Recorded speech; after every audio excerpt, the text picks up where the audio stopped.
pahayag ang kanyang pagliligtas sa lahat ng panahon. Siawit kayo sa Panginoon, isang bagong awitin. Siawit kayo sa Panginoon, sanda iigdikan. Sa ngalan ng Ama at ng Anak at ng Espiritu Santo, Amen. sumainyo ang Panginoon. At sumayo rin. Aminin natin ang ating mga kasalanan upang tayo ay maging marapat gumanap sa banal na pagdiriwang. Panginoong Jesus, binigyan mo kami ng bagong buhay. Panginoon, kaawaan mo kami. Panginoon, kaawaan mo kami. Panginoong Jesus, pinapatawad mo ang aming mga kasalanan. Kristo, kaawaan mo kami. Kristo, kaawaan mo kami. Panginoong Jesus, binabahagi mo sa amin ang iyong katawan at dugo sa Eucharistia. Panginoon, kaawaan mo kami. Panginoon, kaawaan mo kami. Kaawaan tayo ng Diyos Amang makapangyarihan. Patawarin ang ating mga kasalanan at patnubayan tayo sa buhay na walang hanggan. Amen. Manalangin tayo. Ama naming makapangyarihan, lingid sa aming paningin ang mga inihanda mo para sa mga nagmamahal sa iyo. Padaluyin mo sa amin ang agos ng iyong pag-ibig upang sa pagmamahal namin sa iyo ng higit, makamtan namin ang iyong mga pangakong di malirip na hindi pa sumasagi sa isip namin o panaginip. Iniluluhog namin ito sa pamamagitan ni Jesucristo kasama ng Espiritu Santo, magpasawalang hanggan. Amen. Magsiupo muna po ang lahat. Pagbasa mula sa aklat ni Propeta Ezekiel. Sinabi sa akin ng Panginoon, Tao, sabihin mo sa pinuno ng tero na ito, ang ipinasasabi ko sa kanila. Sa iyong kapalaluan ay sinabi mong isa kang Diyos, nakaluklok kang parang Diyos sa gitna ng karagatan. Bagamat ang totoo'y, hindi ka Diyos, kundi tao lamang. Pinipilit mong abutin ang isipan ng isang Diyos. Akala mo'y matalino ka pa kay Daniel. Akala mo'y alam mo na ang lahat ng bagay, kahit pa anong lihim. Sa dunong mo't kaalaman, ay nagkamal ka at nagkapabunto ng pilak at ginto. Sa iyo ngang nalalaman sa larangan ng kalakal. Patuloy na lumaki ang iyong kayamanan. Dahil dito, naging palalo ka. Kaya naman ito ang ipinasasabi ng Diyos na Panginoon. Pagkat pinilit mong ipinapantay sa Diyos ang sarili, ipalulusob kita sa pinakamalupit na kaaway sa daigdig. Wawasakin nila ang lahat ng ari-arian mo na pawang kinamtan sa tusong pamamaraan. Ihulog kanya sa lalim ng walang hanggang. Papatayit ihagis sa pusod ng dagat. Sarap kaya ng mga papatay sa iyo, ay masasabi mo, pang ikaw ay Diyos? Noon pa malalamang ikaw pala ay tao lamang at may kamatayan. Parang aso kang papatayin na mga dayuhan. Akong Panginoon ang may sabi nito. Ang salita ng Diyos. Salamat sa Diyos. Nasa pasya ng may kapal ang buhay at kamatayan. Nasa pasyan ng may kapal ang buhay at kamatayan. Ipinasya ko na sila'y lipunin at pawiin sa alaala ng madla.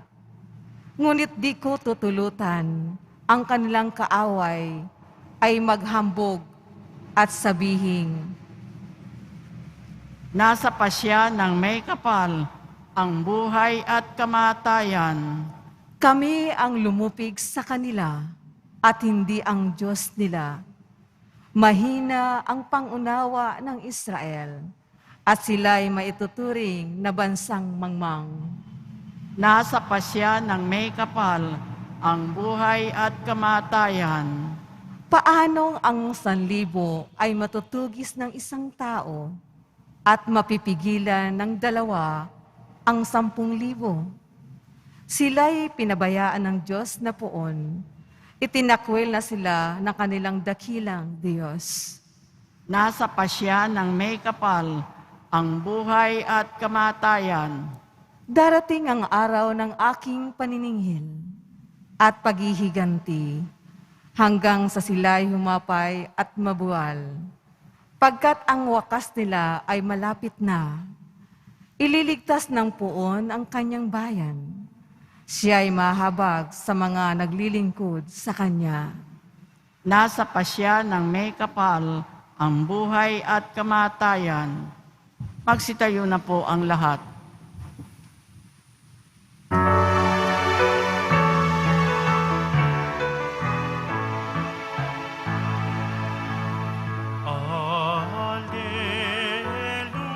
Alleluia, Alleluia, Alleluia,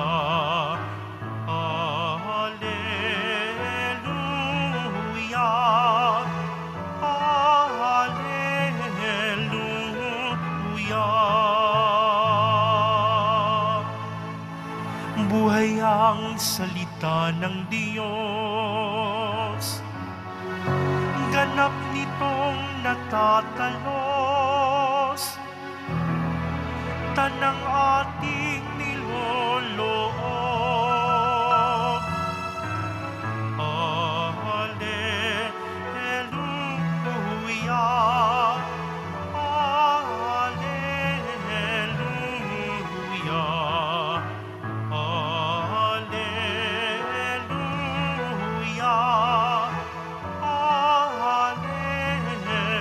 Alleluia.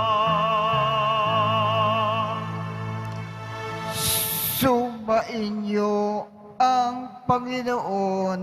At sumayo rin Ang mabuting balita ng Panginoon ayon kay San Mateo. papuri sa iyo, Panginoon. Noong panahong iyon, sinabi ni Jesus sa kanyang mga alagad, ang talinghagang ito, ang paghahari ng Diyos ay katulad nito. Lumabas ng umagang-umaga ang may-ari ng ubasan upang humanap ng mga manggagawa.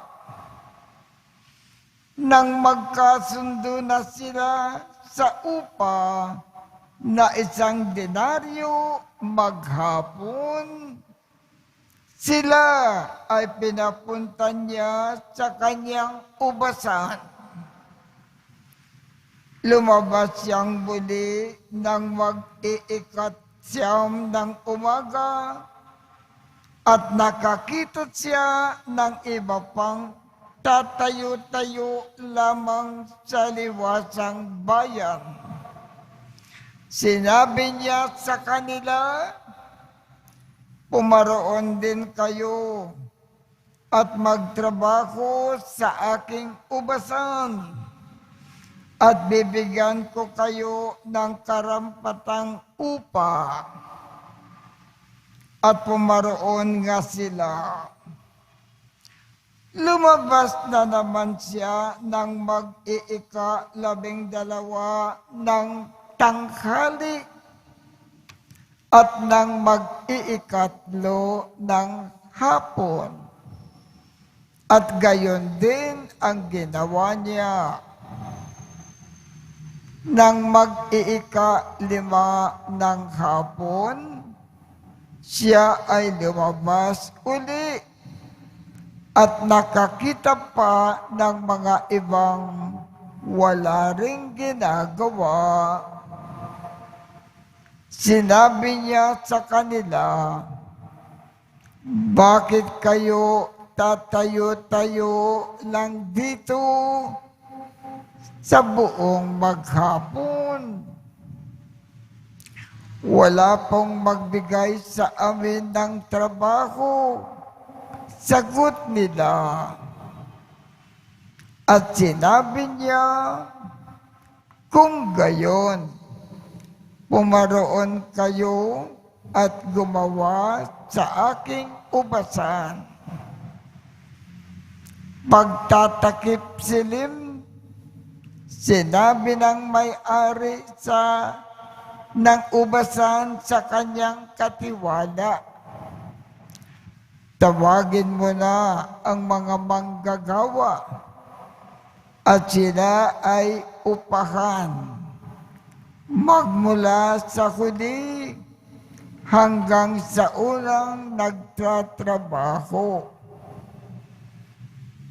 Ang mga nagsimula ng mag-5 ng hapon ay tumanggap ng tig-1 denaryo. At nang lumapit ang mga nauna, inakala nila tatanggap sila ng higit doon. Ngunit ang bawat isa ay tumanggap din ng 1 denaryo. Pagkatanggap nito, nagreklamo sila sa may-ari ng ubasan. Sabi nila, 1 oras lang pong gumawa ang mga huling dumating.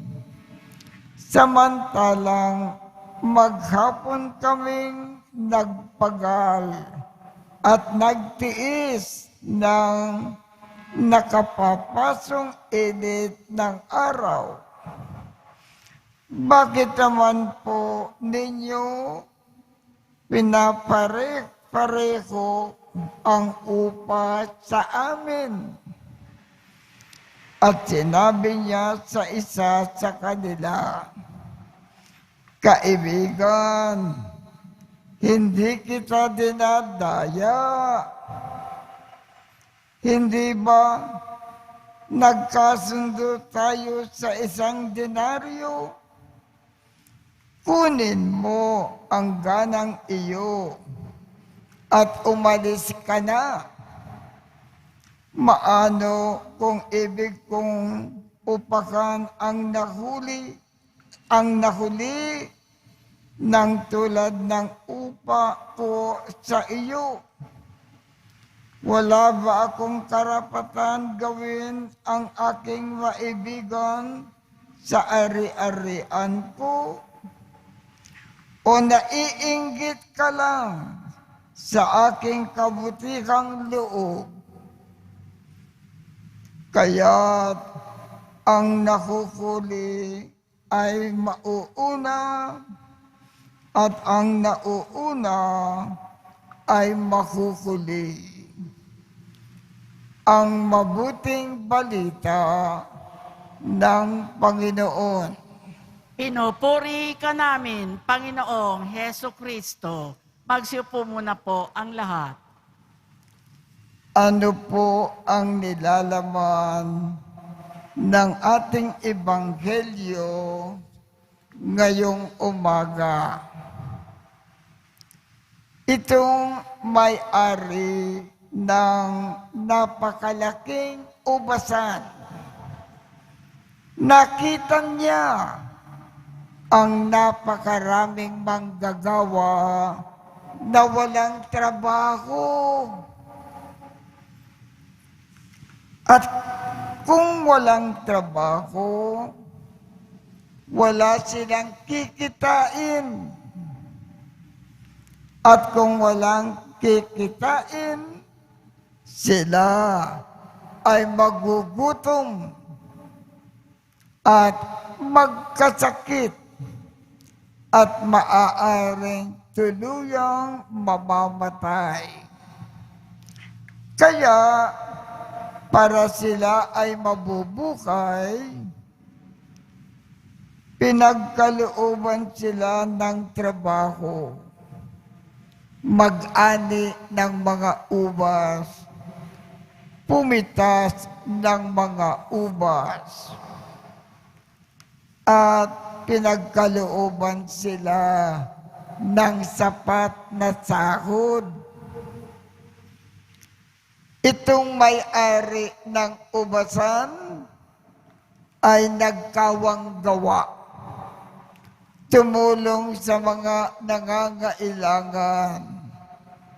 Naglingkod ng husto. Ang gustong ipaalaala sa atin ng Panginoon, kung nakikita natin ang ating kapwa na nangangailangan, pagkalooban natin siya ng maayos na trabaho at sapat na sahod. Ito ang isang paraan ng pagkakawang gawa, pagtulong sa kapwa.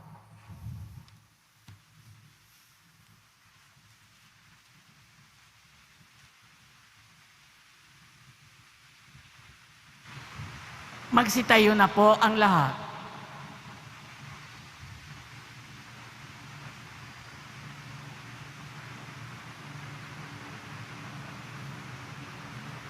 Minamahal kong mga kapatid, sa pamamaraan ng Diyos ay hindi tulad ng sa atin. Dahil ang kanyang katarungan at kagandahang loob ay higit pa sa ating turing at sukat. Lumapit tayo sa kanya habang nananalig na pakikinggan niya tayo at hindi bibiguin. Ang ating tugon, Ama, sumasa amin nawa ang iyong kagandahang loob. Ama, sumasa amin nawa ang iyong kagandahang loob.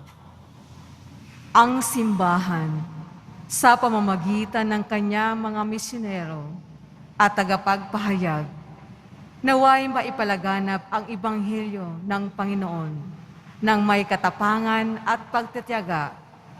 Manalangin tayo. Ama, sumasa amin nawa ang iyong kagandahang loob. Tayo naway makapaglingkod sa Panginoon at sa isa't isa nang walang hinihintay na mereto at gantimpala, at sa halip, gawin lamang ito na may kabutihan mula sa ating mga puso. Manalangin tayo. Ama, sumasa amin nawa ang iyong kagandahang loob. Ang mga walang trabaho, naway dagling makatagpo ng kanilang hanap buhay. Manalangin tayo. Ama, sumasa amin nawa ang iyong kagandahang loob. Ang mga may sakit at mga nagdurusa, naway masihan sa kalinga at unawa ng kanilang pamilya at mga kaibigan. Manalangin tayo. Ama, sumasa amin nawa ang iyong kagandahang loob. Ang mga nagtiyagang mamuhay ng mabuti sa mundong ito at namayapa, naway makatanggap ng gantimpala sa makalangit na kaharian ng Diyos. Manalangin tayo. Ama, sumasa amin nawa ang iyong kagandahang loob. Panginoon naming Diyos, mapagkumbaba kaming naglilingkod sa iyo sa abot ng aming makakaya nang walang kinikinging kapalit. Naniniwala kami na nasa piling ka namin at binibiyayaan mo kami ng mabubuting bagay dahil sa iyong anak na si Jesus, aming Panginoon.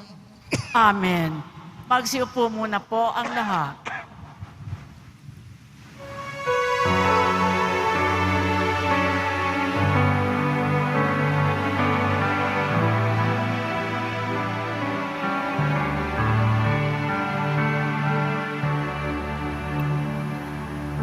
Ating alay.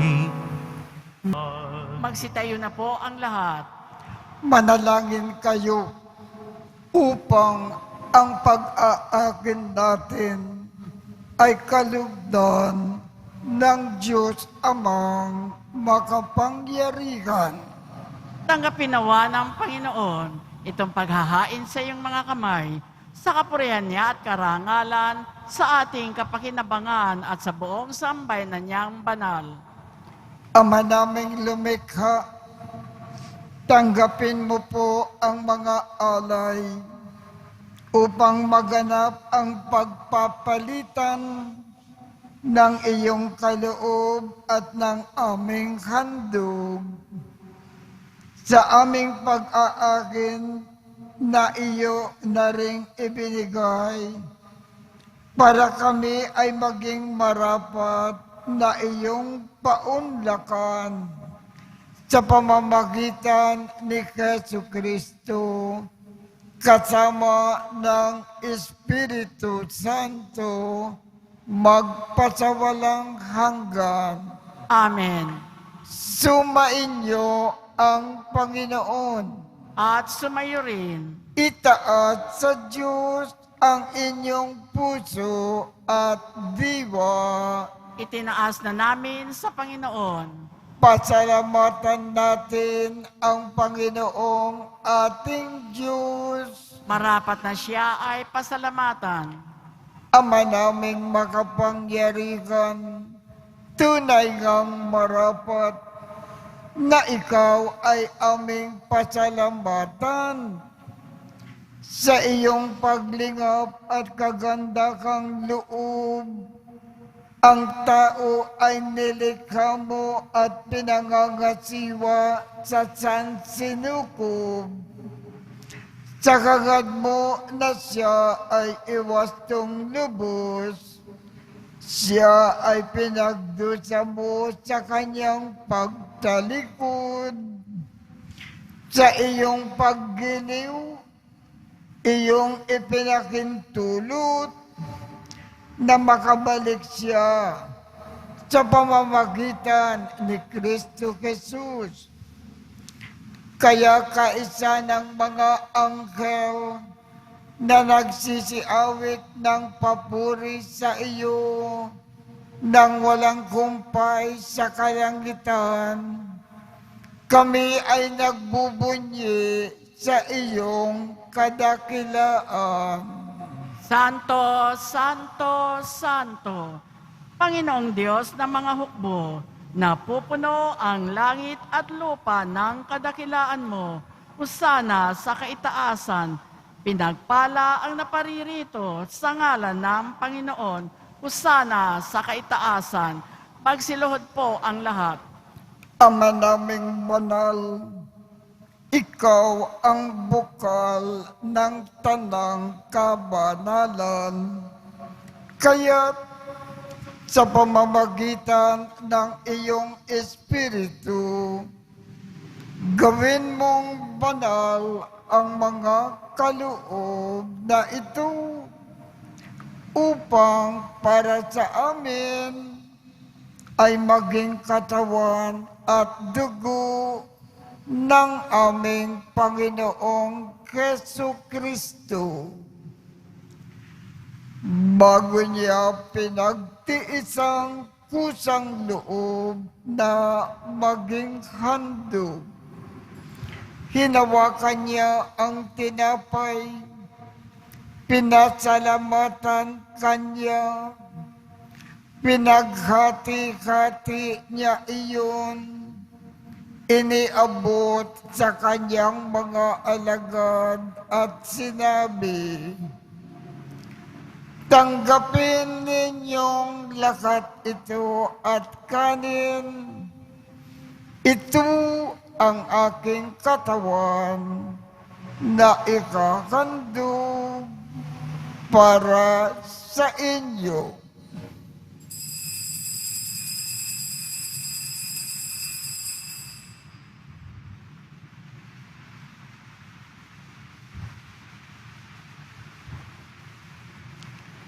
Gayon din naman, noong matapos ang hapunan, hinawakan niya ang kalis, muli kanyang pinasalamatan, iniabot niya ang kalis sa kanyang mga alagad at sinabi, "Tanggapin ninyong lahat ito at inumin. Ito ang kalis ng aking dugo, ng bago at walang hanggang tipan. Ang aking dugo na ibubuhos para sa inyo at para sa lahat sa ikapagpapatawad ng mga kasalanan. Gawin ninyo ito sa pag-alaala sa akin."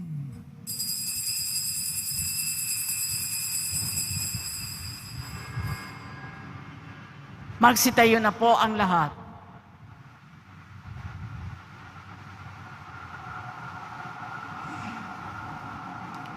Ipagbunyi natin ang misteryo ng pananampalataya.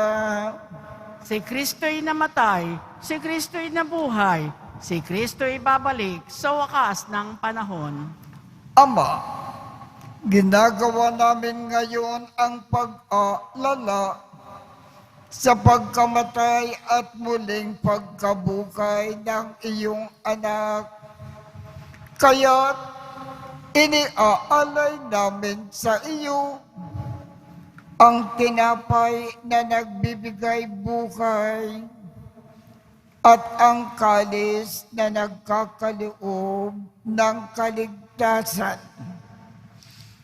Kami ay nagpapasalamat dahil kami ay iyong minarapat na tumayo sa harap mo para maglingkod sa iyo. Isinasamo namin kaming magsasalo-salo sa katawan at dugo ni Kristo ay mabuklod sa pagkakaisa sa pamamagitan ng Espiritu Santo. Ama, lingapin mo ang iyong simbagang laganap sa buong daigdig. Puspusin mo kami sa pag-ibig. Kaisa ni Francisco, aming Papa, Jose, aming Obispo, at ng Tanang Kaparian. Alalakanin mo rin ang mga kapatid naming nakimlay nang may pag-asa na sila ay muling mabubuhay. Gayon din ang lahat ng mga pumanaw. Kaawaan mo sila at patuloyin sa iyong kaliwanagan. Kaawaan mo at pagindapatin kaming lahat na makasalo sa iyong buhay na walang wakas.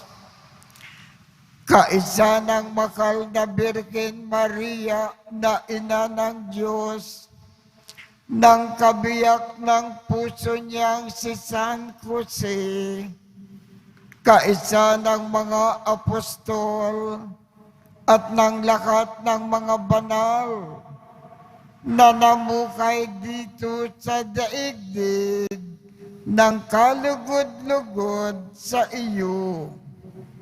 Maipagdiwang nawa namin ang pagpupuri sa ikararangal mo sa pamamagitan ng iyong anak na aming Panginoong Jesucristo.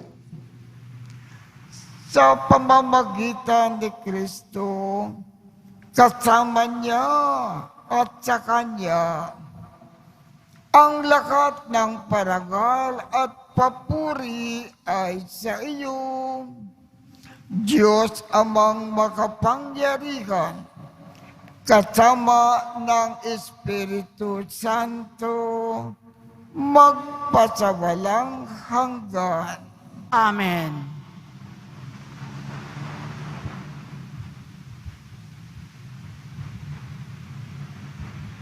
Sa tagubilin ng mga nakagagaling na utos at turo ni Jesus na Panginoon natin at Diyos, ipakayag natin ng lakas loob.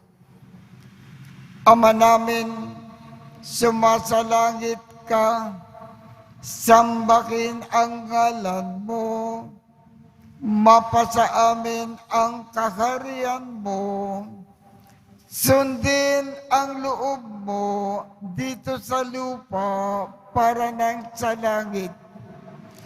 Bigyan mo kami ngayon ng aming kakanin sa araw-araw, at patawarin mo kami sa aming mga sala, para ng pagpapatawad namin sa mga nagkakasala sa amin.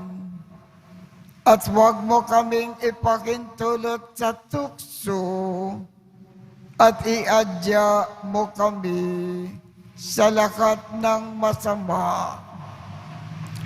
Hinihiling namin, Ama, iadya mo kami sa lahat ng masama. Pagkalooban kami ng kapayapaan sa araw-araw. Iligtas sa kasalanan at ilayo sa lahat ng kapakamakan. Samantalang aming pinananabikan ang dakilang araw ng pagpapakayag ng tagapagligtas naming si Jesucristo. Sapagkat iyo ang kaharian at ang kapangyarihan at ang kapurihan magpakailanman. Amen. Panginoong Jesucristo, sinabi mo sa iyong mga apostol, kapayapaan ang iniiwan ko sa inyo.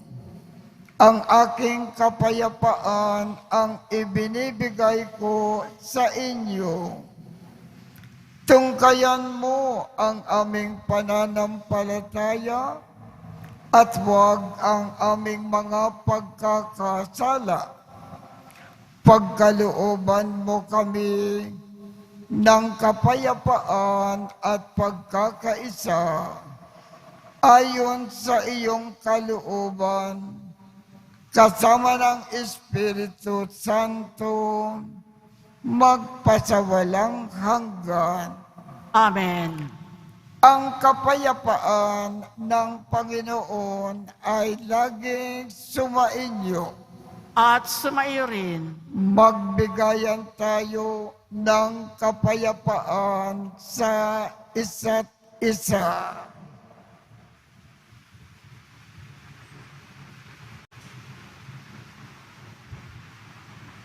Kordero ng Diyos na nag-aalis ng mga kasalanan ng sanlibutan, maawa ka sa amin. Kordero ng Diyos na nag-aalis ng mga kasalanan ng sanlibutan, maawa ka sa amin. Kordero ng Diyos na nag-aalis ng mga kasalanan ng sanlibutan, ipagkaloob mo sa amin ang kapayapaan. Magsiluhod po ang lahat. Ito ang kordero ng Diyos. Ito ang nag-aalis ng mga kasalanan ng sanlibutan.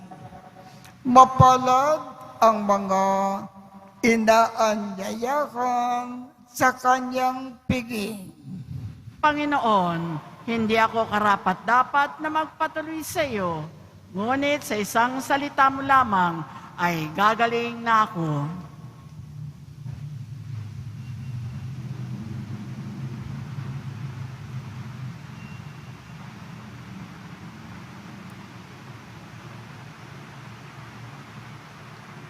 Ang katawan ni Kristo. Amen.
Tayo na po ang lahat.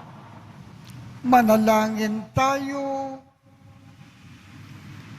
Ama naming mapagmahal, sa banal na pakikinabang na si Kristo ay aming pinagsaluhan.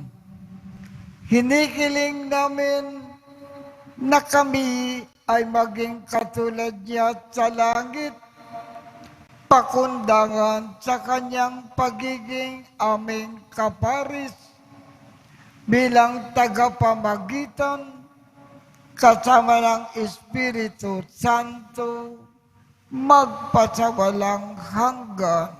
Amen. Sumainyo ang Panginoon At sumaiyo rin. at pagpalain kayong lahat ng makapangyarihang Diyos, Ama, Anak, at Espiritu Santo. Amen. Tapos na po ang misa. Humayo tayong mapayapa. Salamat sa Diyos.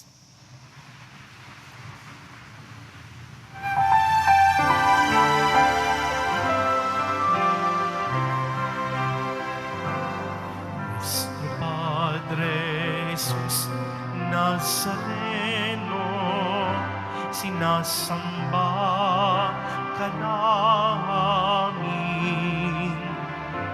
Pinipintuho ka namin. Aral mo ang aming buhay at kaligtasan. Nuestro Padre Jesus Nazareno, iligtas mo kami sa kasalanan. Ang krus mong kinamatayan ay sagisag ng aming kaligtasan. Nuestro Padre Jesus Nazareno, dinarangal ka namin. Nuestro Padre Jesus Nazareno,